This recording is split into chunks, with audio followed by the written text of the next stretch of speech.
Por la señal de la Santa Cruz de nuestros enemigos, líbranos, Señor Dios nuestro, en el nombre del Padre, del Hijo y del Espíritu Santo. Amén. Señor mío y Dios mío, creo firmemente que estás aquí, que me ves, que me oyes. Te adoro con profunda reverencia. Te pido perdón de mis pecados y gracia para hacer con fruto este rato de oración. Madre mía Inmaculada, San José, mi Padre y Señor, Ángel de mi guarda, interceded por mí.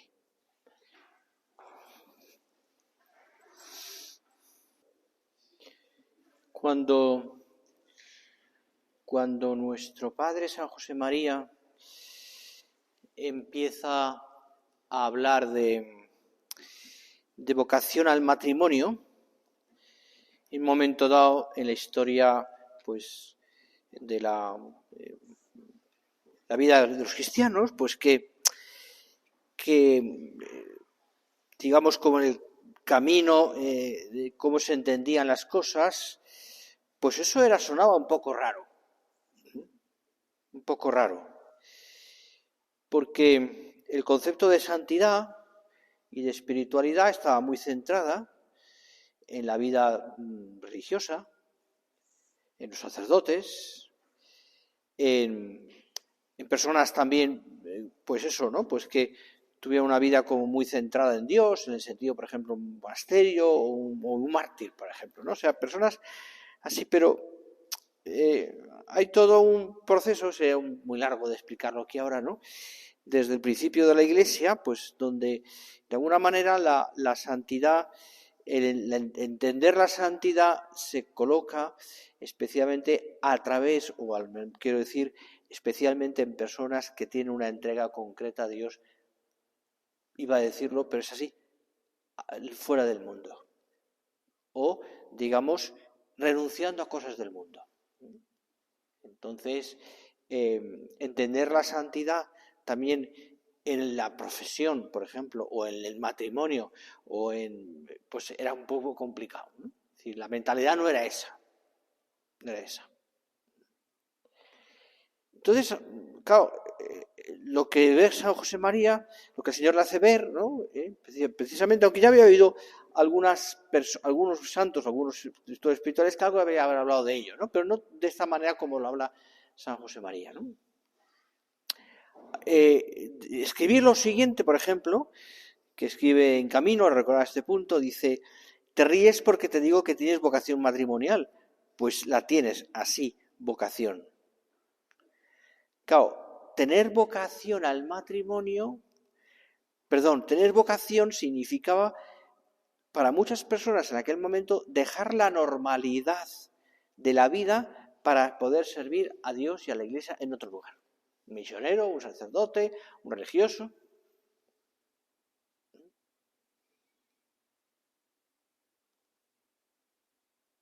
Yo, perdonad que lo ponga aquí como ejemplo, pero claro, mi padre, que ya falleció hace un montón de años, que tenía esa mentalidad, pues muy bueno, ¿no? Y claro, cuando yo me hice del Opus Dei, numerario laico, pues se desconcertó muchísimo, porque no entendía. Cuando me ordené, ya lo entendió. Ya lo entendió, o sea, lo entendió de su manera. Y era muy bueno y muy santo, ¿no? Pero para esas personas, evidentemente, pues no era fácil. Y sin embargo, esto está en la entraña de la fe y la entraña también de la vida cristiana, ¿no? Es decir, y sobre todo en el Evangelio. Aparece en matrimonios, donde aparece matrimonial y donde, por ejemplo, fijaros, ¿no? Y vamos a seguir un poquito ese itinerario. Por ejemplo, pues en la Sagrada Escritura aparece la figura de Tobías. Muy interesante, el libro de Tobías. Hay varios libros del Antiguo Testamento que te recomiendo que los leas cuando te detengas. Por ejemplo, el libro de Job. Este es un dechado de explicación del dolor, por ejemplo, ¿no? O el libro de la sabiduría, que también tiene una belleza impresionante, ¿no? Y el libro de Tobías, o el libro de Tobías es una maravilla, ¿no? historia, igual te acuerdas de ella. El caso es que el padre de Tobías, Tobit, pues era un hombre muy bueno, un judío que en el momento además en el que el pueblo judío estaba sometido por los persas o sirios, no recuerdo, pues hace cosas que estaban prohibidas y que un buen judío hace siempre, que es, por ejemplo, enterrar a los muertos. Entonces lo hacía a escondidas y se jugaba la vida. Se jugaba la vida. Entonces, bueno, pues ocurre aquello, ¿no? De que un día, pues, por un pequeño accidente, caen unos excrementos en sus ojos y se queda ciego. Y, bueno, hay todo un diálogo entre su mujer está muy enfadada, ¿no? Porque como Dios, que siendo tan bueno, te premia así, ¿no? El caso es que Tobit, quiere que Tobías vaya a un sitio concreto, a otra ciudad, donde vive otro personaje, familiar suyo, y tiene una hija, que también tiene su historia, son todas historias unidas allí, y que tiene una serie de deudas, una serie de cosas, y que haga ese favor, ¿no? Entonces, en ese camino le acompaña un personaje que aparece de pronto, que es Rafael, que al final del libro se ve que es el ángel San Rafael, ¿no? Y es curioso, una pequeña tontería, pero es uno de esos momentos en el que en la Sagrada Escritura aparece otro personaje, fijaros, dice una cosa muy simpática, ¿no? Dice, hay un perro doméstico que acompaña todo el viaje a Tobías y a Rafael, un perro. Y lo dice la Escritura también, dice, ¿no? Todo el viaje les acompaña. Al marcharse Tobías, su padre lo bendijo con estas palabras: que el Dios del cielo os proteja y devuelva sanos, que su ángel os acompañe y proteja. Era un hombre de mucha fe.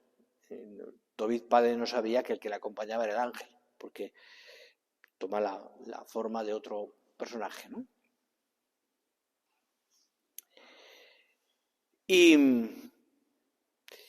Y entonces, en ese camino, es decir, de esta frase, San José María sacaba la bendición del viaje, sacó de aquí. Que el Señor, que la Santísima Virgen nos acompañe en el viaje, que tenemos un viaje, sus ángeles nos acompañen. Bueno, era un poquito la hizo de aquí. Bien, entonces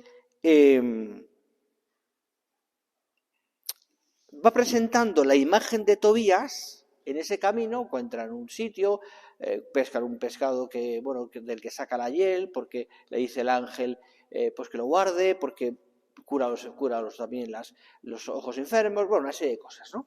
Y en ese camino se va viendo también cómo Rafael le va hablando a Tobías de Dios y cómo hay un diálogo, unos diálogos muy bonitos, porque son diálogos de amistad entre dos amigos que se dirigen hacia una meta concreta juntos y se van ayudando. Se van ayudando. Y lo bonito además es la belleza con la que presenta también esa vocación, esa amistad, esa ayuda mutua hasta llegar a la meta juntos que Dios les ha preparado, ¿no? Que la meta que su padre además quería que llegasen, ¿no?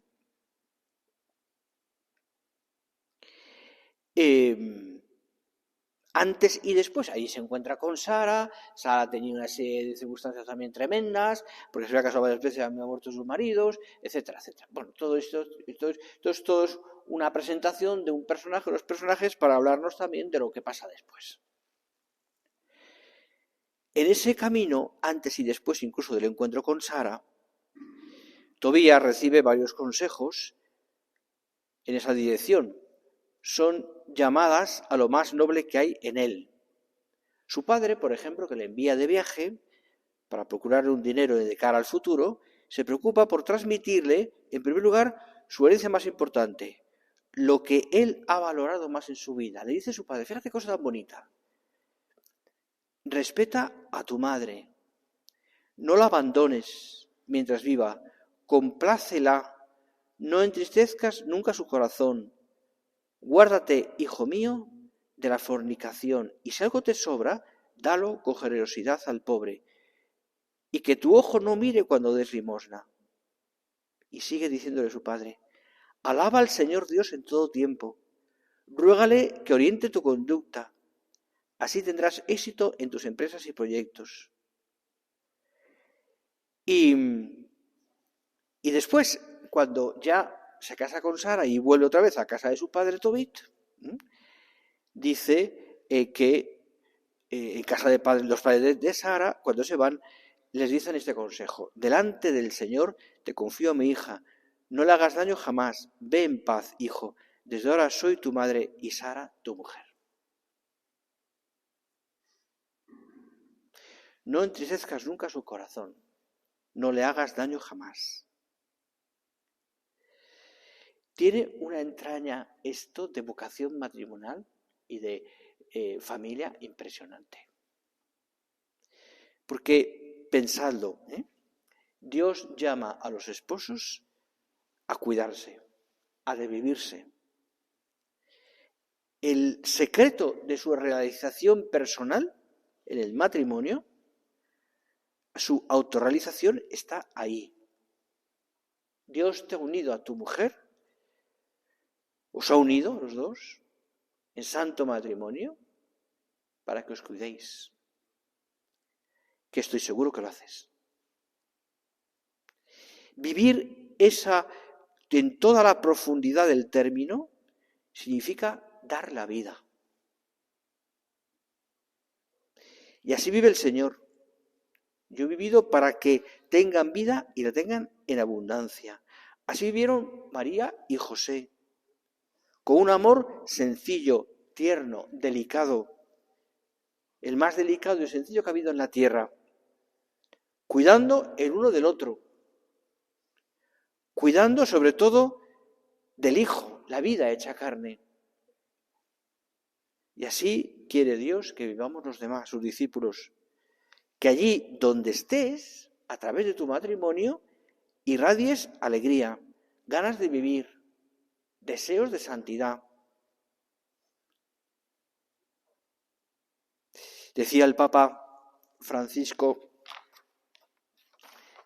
concretamente, una audiencia hace unos años, decía: nuestras ciudades se han desertificado por falta de amor, por falta de sonrisas, decía. Muchas diversiones, muchas cosas para perder el tiempo, para hacer reír, pero falta el amor. Y es especialmente la familia, añadía, es especialmente la familia, aquellos padres que trabajan y con los niños.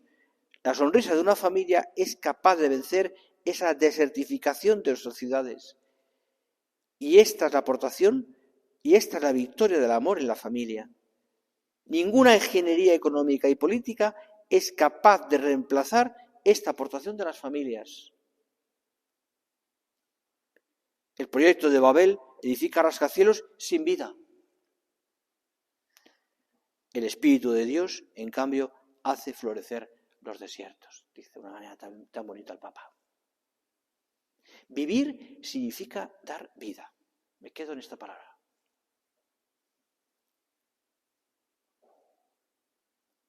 Porque vivir es desear más, siempre más, y siempre por ilusión. La ilusión es esa señal de la vida, amar más, darse más, vivir más para los demás, no para ti. De tal manera que nosotros en esa vida pues, seamos capaces incluso de darla por los demás. Darla por los demás.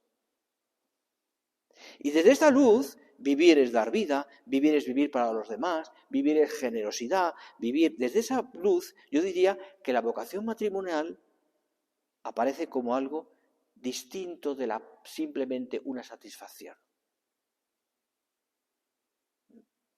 Mucho más. ¿Por qué? Porque la vida matrimonial, cuando se enfoca desde este punto de vista, es fuente de muchísimas satisfacciones y de muchísimas alegrías. Evidentemente, no es exentas de cruz, porque tú lo conoces muy bien, lo sabes muy bien. Pero miremos lo que significa ese vivir para dar vida. La vida matrimonial, cuando se vive así, desde ese punto de vista de la generosidad, de la entrega, del vivir para, esta es fuente de muchas satisfacciones, como te digo, y alegrías. Evidentemente trae problemas, a veces decepciones. Cara de la que no podemos escaparnos. ¿Por qué? Porque en un cuadro las sombras y las luces producen la belleza final de un cuadro. Porque, como decía ese ejemplo, porque tu vida y la tuya de tu familia está llena de contrastes. Iluminados por la fe, por supuesto, pero hay contrastes. Y es parte de la vida. Relieve lo da las luces y las sombras.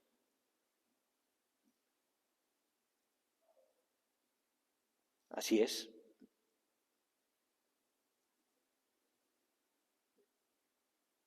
El día que un hombre y una mujer se unen en matrimonio, responden sí a la pregunta acerca de su amor recíproco. Lo sabes muy bien. Yo, fulanito, te quiero a ti como esposa, etcétera, etcétera, etcétera. Lo recordarás. Sin embargo, también es verdad, y lo has experimentado, que la verdadera respuesta llega solo con la vida. La respuesta de ese sí hay que encarnarla. Y el para siempre se va haciendo a fuego lento a lo largo de los años. Uno dice,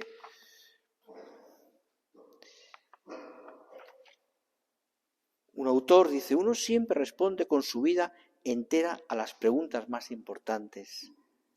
No importa lo que diga, no importa con qué palabras y con qué argumentos trate de defenderse. Al final de todo, uno responde a todas las preguntas con los hechos de su vida. ¿Quién eres? ¿Qué has querido de verdad? Uno al final responde con su vida entera. ¿Qué es tu vida? ¿Qué es tu matrimonio? ¿Qué es tu familia? Es tu vida, es lo que Dios te ha dado. Es donde tú desarrollas tu propia personalidad. Es donde tienes tu amor y tu corazón. Es tu camino de santidad. Tu hogar es donde el Señor te ha puesto para formar esa familia maravillosa con sus alegrías y sus tristezas, sus cosas positivas y negativas, como cualquier familia, ¿no? Todas las familias, como dice el refrán, cuecen habas, y es normal. Pero ahí es donde tú te desarrollas. La profundidad de ese sí, irrenunciable para encontrarse de verdad con el amor, es también por el cual la Iglesia también persiste en su enseñanza acerca del noviazgo, acerca de la apertura a la vida, etcétera, ¿no? Porque es tan importante, es decir, porque tiene tanta fuerza eso, tanta fuerza. Muchas veces, seguramente muchos de vosotros, estáis metidos en la pastoral también, o por lo menos matrimonial, y dais charlas y conocéis, habéis tratado a novios, y uno pues se encuentra con muchas circunstancias hoy día que son terribles, tremendas, iba a decir, ¿no? Son complicadas, ¿no? Y yo siempre, por lo menos, cuando me ha tocado con frecuencia dar charlas a novios en concilios prematrimoniales y explicarles un poco, y luego he dedicado mucho tiempo también concretamente ya de una manera personal a preparar parejas, una tras otra, ¿no? Para el matrimonio, ¿no? Pues lo que más, por lo menos a mí, y se lo digo al Señor aquí delante de vosotros, lo mayor resultado ha sido, es decir, ir haciéndoles ver poco a poco, en esa sociedad como está además, la belleza de lo que van a hacer del matrimonio. y la belleza de la familia. Y la belleza de una vida, de la familia como, o sea, del matrimonio como un encuentro con Dios. De un encuentro con Dios.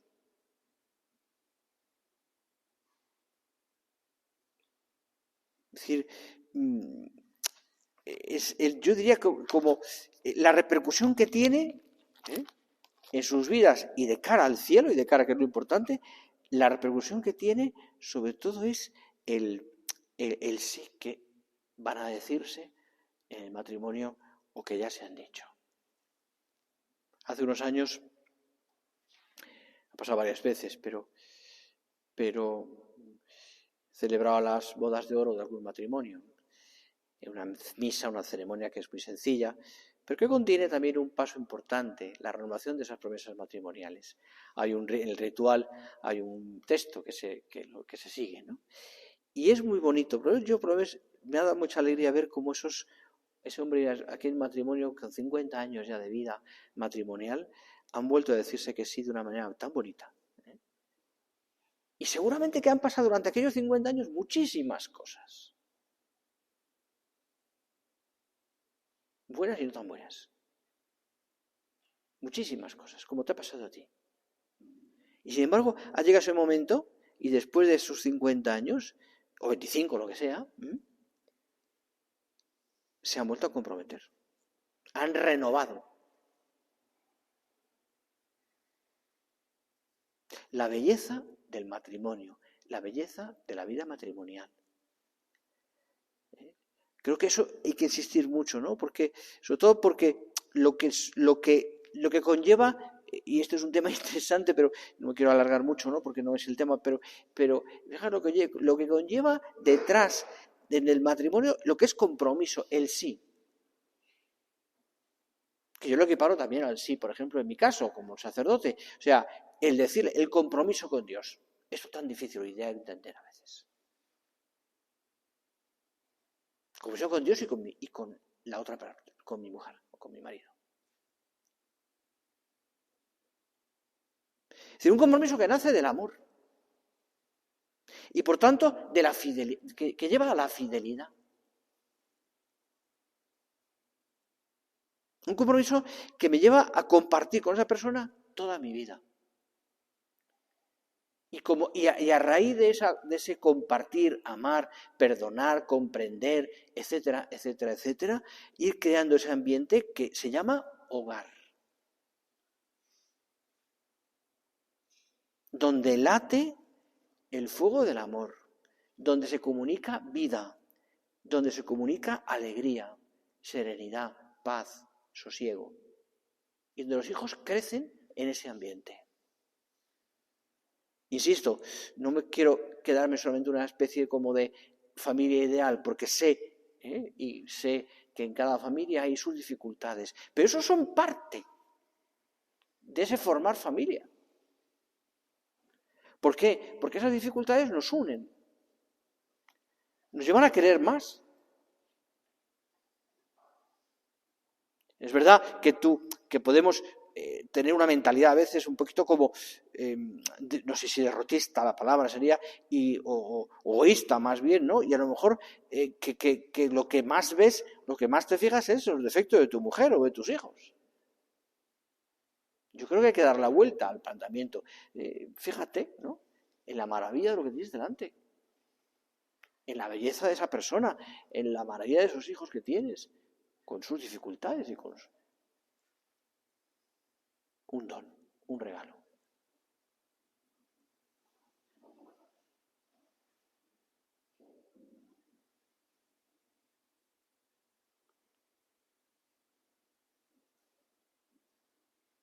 Dios quiere estar cerca de nosotros, aunque a veces no le dejemos. Fíjate en la historia del hijo pródigo, la historia de cada familia. ¿Cuántas veces, qué pensaría aquel padre? ¿Cuánto he hecho por mi hijo? Y me responde así. Pero en su casa sigue. Y en su casa sigue trabajando. Él sigue y espera. Y espera. No deja de querer a su hijo. Es el contraste de una familia. También da el contraste el otro hijo, el mayor, por supuesto. De no estar metidos, estar allí, pero no tener el corazón. El padre ha formado una familia, tiene 2 hijos y espera a su hijo, que le ha fallado, entre comillas, sí, le ha fallado, pero no deja de quererle. No deja de quererle. Una cosa que perdonar el paréntesis, ¿no? Mucha gente me ha preguntado, ¿no? La gente se pregunta a veces, oye, qué bonita es la parábola del hijo pródigo, ¿no? Para mí es la parábola por antonomasia. Pero gente que te pregunta, el padre, los hijos, la historia, la casa, la fiesta. Y te dicen, oye, ¿y dónde está la madre? ¿No hay una madre en esa familia? La verdad es que yo cuando me lo han preguntado me he quedado siempre pensativo, ¿no? Y he estado un poco trabajando el tema. Evidentemente es una parábola y el Señor manifiesta a través del cariño del Padre también la maternidad, digamos, ¿no? Pero en fin, pregunté. Y leí padres de la Iglesia también que hablan del tema, ¿no? Me encontré con una solución al problema, que era que un padre de la Iglesia, no recuerdo quién era, pero lo leí, que se incide mucho en ese momento de la historia, cuando llega el hijo desarrapado, lleno de porquería, totalmente contrito, y se pone delante de su padre y empieza a decirle a aquel: Padre, he pecado contra el cielo y contra ti, como el padre, dice, lo abrazó. Dice un padre de la Iglesia, esos brazos del padre representan la maternidad, la madre, ¿no? Que abrace con cariño a su hijo. Bueno, es una manera de verlo, ¿no? Y otra solución que me dieron también, mucho más, digamos, de andar por casa o más vulgar, y más simpática, en el sentido decía, ¿no? La madre estaba allí, pero estaba dentro de la casa y le decía al padre: sal todos los días, sal a ver si viene tu hijo. También me lo imagino, esas madres que mandan, ¿verdad? Decía todos los días, sal a ver si viene tu hijo. Bueno, está presente de alguna manera, ¿no? Porque está presente en la familia, el padre, la madre, el hijo pródigo, el otro hijo, el hijo que es fiel, el hijo que no pone el corazón, el hijo que vuelve. ¿Qué pasa al final? Hay una fiesta, que en el sentido además cristiano tiene mucha fuerza. ¿Cómo celebras con tus hijos el ser familia? Con fiesta, un cumpleaños, la Navidad, o el nacimiento de otro hijo. Es parte integral de la vida familiar. La boda de otro hijo, una hija. Por eso es lo que te decía antes, ¿no? La importancia del sí, y en el fondo es dar vida. Dar vida. Vivir para dar vida. Vivir para dar vida. Vamos a terminar ya.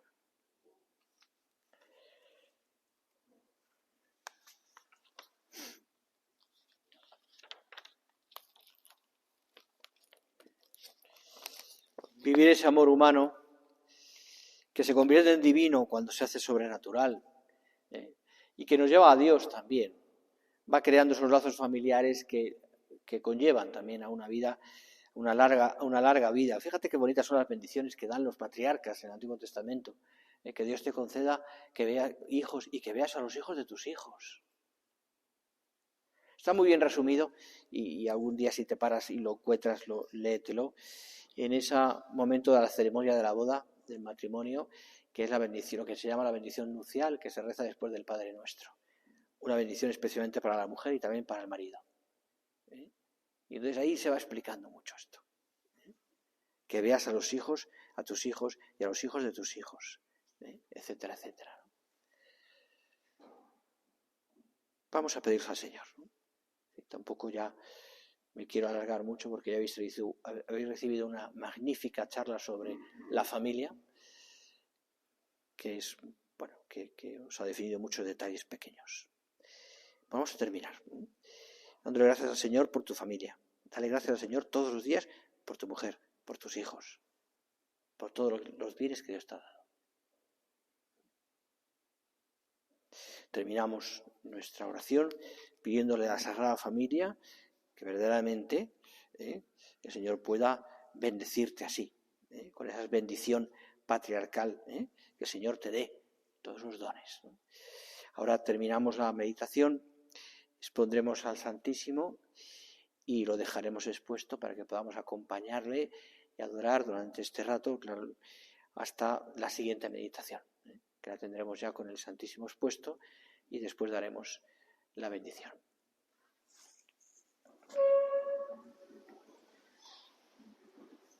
Te doy gracias, Dios mío, por los buenos propósitos, afectos e inspiraciones que me has comunicado en esta meditación. Te pido ayuda para ponerlos por obra. Madre mía Inmaculada, San José, mi Padre y Señor, Ángel de mi guarda, interceded por mí.